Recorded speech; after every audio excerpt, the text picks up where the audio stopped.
You start in a tavern as we begin our new adventure. Awesome, man. I got my first level ranger. I'm ready to go. As you look around the tavern, you see many interesting faces. But before you have a chance to react, a loud cracking sound comes from above you. What do I see? As you look up, the roof is being ripped off the building by a massive dragon. It grins, and you see flames licking out of its nostrils. A freaking dragon's head? A dragon? We're only first level, man. What are we supposed to do?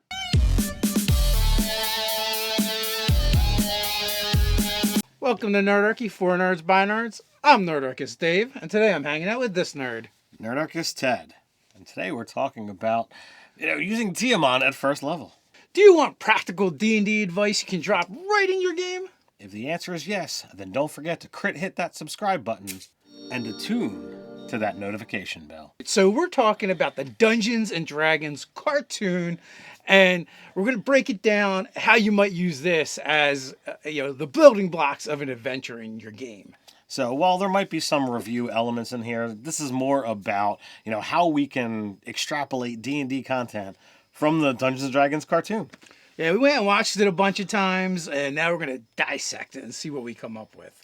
All right, so first and foremost, we get right into the intro where he's naming classes and giving out magic items. That's typically how D&D adventures start, right? Oh, yeah, all the time.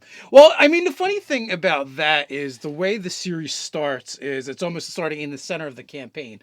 Things have already happened. They've already been named as their classes. They've already been given these uber powerful magic items by the mysterious figure, the Dungeon Master.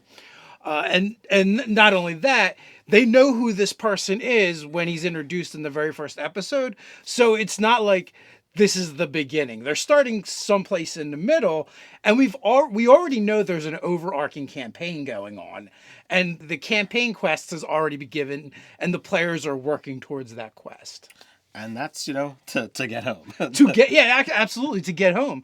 But, oddly enough, too, the way the adventure starts, this episode starts, is a great way to start an adventure. It starts right off with action. It starts right off, essentially, with what I would call a random encounter. A random encounter that, in the early days of D&D, they didn't really care about, what your level was. If you were in an area, you would just roll on a chart and see what things might be in that area and what you might fight. Oh, you're in a forest? Well, there just might happen to be a green dragon that's lairing nearby, and if it's out surveying its terrain, or it, somehow gets wind of you tromping through, it's going to come poking its nose. You have no capacity to fight a creature of that level. It would just stomp you, but random encounters don't care about that. Yeah. Thankfully, in this particular adventure, for their random encounter, they do not have to deal with a green dragon. No, they only have to deal with Tiamat, the queen of dark and evil dragons. Well, in all fairness, Ted, back then Tiamat wasn't a god yet. She was just a pitiful demon lord. Yeah, she was a pitiful demon lord. I think she was the guardian of the first level of the abyss or hell. One of them. I don't remember which. I feel like she was a demon lord, but at the same time, I feel like she was the first level guardian of hell, which would be devils. But I could be completely wrong, folks. We're going back like 20, 30 years. So there is that. But yeah, so that's one of the things we pick up right away. Random encounter, overpowered. But, one of the hallmarks of earlier editions of the game was, it wasn't so much about what you had on your character sheet. It was about how you kind of played the game. And, this is a good example of that. They're able to outsmart Tiamat and trick her into going into the cave, and they seal it up and they're able to get away. And then they're introduced to their quest giver. We go into the nice dungeon master entry who's got the ability to come in and out of the game. Just like, when you're sitting at the table, sometimes your DM is talking and sometimes it's just player interaction. So it's kind of interesting to see the DM being inserted as if they're really a character that's there. Yeah, it's very meta. It's, breaking the fourth wall, if you will. But, also one of the other things I want to point out about this particular adventuring party, They don't have a cleric. There's They- no healer. There is no healer. So in the early days, we had different character classes, but they got a ranger, a cavalier, a thief, a magician, an acrobat, and a barbarian. Yes. So they're very martial heavy, very, very skill heavy party. And, well, they still do have a spellcaster. They got a magician. They have a magician. But, back in the early days of the game, also, every level had different titles. And, so if you were, you took you to like 10th level or something to actually be a wizard back in those days. But let's, moving along. So the quest giver shows up, the dungeon master. They're all like, hey, we want to complete the main quest. And he's like, yeah, but we have a mini arc to do first. And that is to go to this village of Helix. They're going to be they're going to have a big celebration. You should go check that out. Go north. And everyone's like, what do we do? And then they're like, I don't know, go north. How about we go north? So I guess we're going north. I would say that's like the main adventure for this session is to go to Helix. Yeah, you've got a story arc or a session arc, as some might want to call it. And here they are presented with go here, and there is going to be a clue that should hopefully help you in your overarching quest. So this could be a side quest. It could be something where you're taking a little jaunt to get more information. So there's a lot of times that when you are building campaign ideas or session ideas, it's good to have things that are going to loop back to your main quest, but you have the ability to introduce something on the side that is related and useful, and it'll keep the campaign moving and keep the players interested because they like these guys, they want to complete that main quest. Also, one of the things that gets introduced kind of early is a bit of a riddle right in that. And, Dungeon Master's like, beware Avenger, the face of evil, the incarnation of evil. You'll know him by his white hair. So, and then they kind of leave and they go on their adventure and they run into another random thing, and that is a floating castle in the sky. So I dig when you've got buildings, cities, towers, whatever have you, that are floating. It's just, something that's out of the ordinary and winds up becoming, pretty memorable if you don't have them all the time. So right in the beginning, they have to figure out how to get up. The answers are wound up being spoon-fed to them, and they encounter a magician of power. They do. But before that, they have to actually leave their animal companion behind because it's a rope ladder, and unicorns don't climb rope ladders. Unicorns don't climb rope ladders, especially baby unicorns. Right, so he might not have his magical teleport ability yet where he could just zoop up there. They run into the magician, the wizard, the mage, Merlin. He's got a nice long gray beard, but his hair is white, and they call him on it. And he lifts his hat, and the hair is attached to it. It's like, oh no, I don't have white hair. All the magical powers that I have, I don't have that. I can't grow hair. Yes. And then, of course, from there, what happens? But Tiamat shows up again.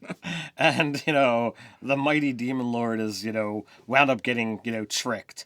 And, this twice in the first 15 minutes of a TV show, you've got a super uber powerful creature. If you have the ability that when you're writing and you've got players that are creative and are willing to work with certain ideas, then you could have overpowered adversaries as long as there is easy ways or obvious ways that you might be able to have them come up with, well, how do we get away, while still feeling heroic? Because you don't want to be like, oh, we just run away all the time. Well, also that too, just being open to the players having solutions and not just shutting down their solutions, because it all requires die rolls or to attack rolls, but instead of them doing something interesting and tricking the bad guy. And, in this case, Tiamat gets tricked twice, like you said. Oh, once into the cave, another time into the dungeon, they lock Tiamat up. And now the party, even though this is a side quest too, by the way, it's not the main quest of going to Helix. But on this side quest, they're like given an option of, hey, here's a powerful wizard. You have a wizard. Does your wizard want to become an apprentice to this guy? And the party is like, no way, he would never do that. And then then Presto is like, yeah, I'm going to stay here and learn real magic. So at this point in time, I guess we really need to kind of summon our own presto and do some magic. Sure, So have at it. You have the magic hat. I have the hat. So hocus pocus, help us not to go brocus. Wow, Ted, when did you learn that trick? You watch a little bit of D&D, you play a little bit of D&D, and maybe you pick up some things. With that, I guess it's time to thank our sponsor, Easy Roller Dice. Whether it's your first set of dice or your 1 millionth set of dice, Easy Roller Dice for all your dice rolling needs. As always, down in the description, you can find a link to Easy Roller Dice /Nerdarchy, as well as a one-time coupon code for a whopping 20% off. Go get some Easy Roller Dice. We know time and time again, don't split the party, don't split the party. And what does he do? He splits the party. Sometimes it's fun to split the party, though, to be honest with you. Interesting things can happen if you choose to split the party. So from here, the rest of the party goes on to the main quest, which is Helix, which is really cool because in Helix they have like the mayor and fortune tellers and this festival going on, and there's all kinds of great ways for the party, the players, to interact with the world that isn't just combat. There's they're playing games, they're doing cool and fun things. In the meantime, Presto is still in the flying castle, and here this is classic AD&D for you, right? Because in classic AD&D, the worst things happen to the players when they work extra hard to make the bad stuff happen. They get tricked. A lot of the early adventure modules were really famous for this, especially like Tomb of Horrors. You would have to go out of your way to work your way into the death trap. And in this case, Presto gets tricked into performing a spell that's in this uber powerful spell book because Merlin, or the person that's masquerading as Merlin, has basically just erased the name of the spell and replaced it with like the go home spell. So he's like, oh great, I'm going to cast a spell and we're going to all get home. But no, what did we say the kids were going to Helix to celebrate the banishing of the flight of dragons? So, Presto winds up, getting tricked. He casts the spell, being a good wizard, a good magician, if you will, and he undoes the original Merlin's removing of the dragons. And lo and behold, the dragons come out of the cauldron, burst through the tower, and begin trying to destroy Helix yet again. Yes, the fortune teller catches wind of this, divining what is going to happen, and makes everyone aware, warns everyone. So of course the adventuring party rushes back to the castle, realizing that they have been tricked. All in all, you've got the ability to bring the party back together to find a correct solution. Confidences are raised. The magician is able to yet again cast the spell in total rhyme sequence that he usually does. Well, I would pick out like one instance too that's kind of interesting, and it does come up in your game sometimes, and that is nerfing a player. In this case, Presto performs the magic that will break the spell, discovers he's messed up. He discovers that Merlin is actually Venger, their arch nemesis. He has his hat taken from him, his source of power. So now he's kind of left powerless. But again, when the party kind of works together to fend off Venger, they release Tiamat again in order to go after Venger to create conflict between the two of those. And then the actual spell is recreated like you said, but he does it without his magic, so he creates the ritual. So like this is akin to that character getting nerfed in the game, but then being able to fall back and rely on their skills instead and save the day another way. If you were looking to do something like this, there is nothing that represents the banishing of dragons. There's nothing that represents the summoning of dragons that are spells that you would wind up using. They're not even rituals that are there. So these kind of things could be enacted by just straight up skill rolls. For both of them, I would look at straight Arcana or Intelligence. Or you could also look at the fourth edition terminology of skill challenges and be able to have things that work into it. Oh, you've got a bard. Well, he's going to inspire the wizard to have more confidence.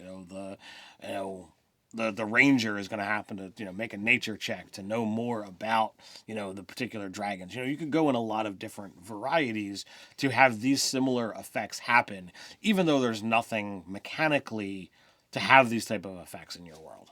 Basically, when you get into stuff, it really relies more on rulings than rules, but that's fine. It's all, most of it is all narrative anyway, with, flavored in from, you want to do something, make a check. What seems to be most relevant? So you can incorporate that kind of stuff back into your game. In the early days, there weren't as many rules, so you had to make it up anyway. Fifth edition has gone kind of back in that direction, which I feel like, in some ways makes the game a lot better. And in other ways, it hampers you a little bit because you don't know what the rule is and the DM just has to come up with it. So it leans on the dungeon master's discretion a lot more than it has, in third and fourth edition. So that pretty much wraps up the first episode of the Dungeons and Dragons cartoon. If you like these, we're going to do more of them. We're going to go through and break them down and kind of like look at things in Dungeons and Dragons term and gamify the TV series. What do you think? Did you enjoy this video? We got a place where we can talk about it, discuss it. That is down in the comments below. While you're down there, don't forget to like, share, and subscribe. On your way down, don't forget to check out the description and that link to our sponsor, Easy Roller Dice. So until next time, Stay nerdy.